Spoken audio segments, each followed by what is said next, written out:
Hello everyone and welcome back to my channel, Edmond Mindaros, and for today's quick tutorial, and I'm going to show you guys on how to reset or restart your graphics driver on your Windows computer. So graphics driver is a software component that communicates with the graphics hardware and Windows to render images on the screen. And without further ado, and let's go ahead.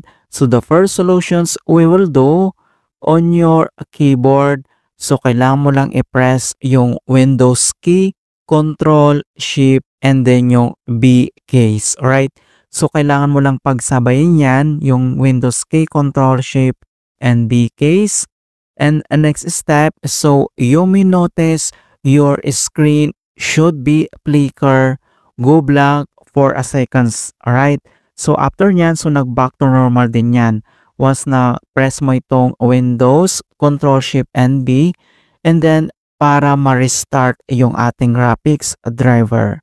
Alright? So, after dito sa keyboard, and the next solution na pwede natin gawin, so, dito lang sa search menu and dito sa search for apps, so type mo lang dito yung device manager, and then i-click mo lang dito yung open. So once ma-open mo na itong device manager, and next step, so kailangan mo lang i-select dito yung display adapters. So i-click mo lang yung arrow na yan para mag-expand, and then makikita mo kaagad dito yung ating graphics drivers. So ang gagawin natin, so kailangan lang natin itong i-uninstall. Alright, so paano ba yan i-uninstall? So i-select mo lang yan, and then kailangan mo lang mag-right click. And next step ay makikita mo kaagad dito yung uninstall device. So, kailangan mo lang i-click ito. Alright, so once na-uninstall mo na siya, and then close lang natin tong device manager.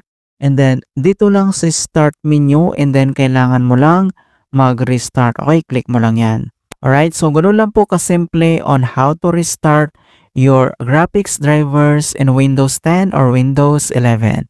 And please don't forget to like this video and subscribe to my channel for more quality content. Thank you guys and see you in my next tutorial.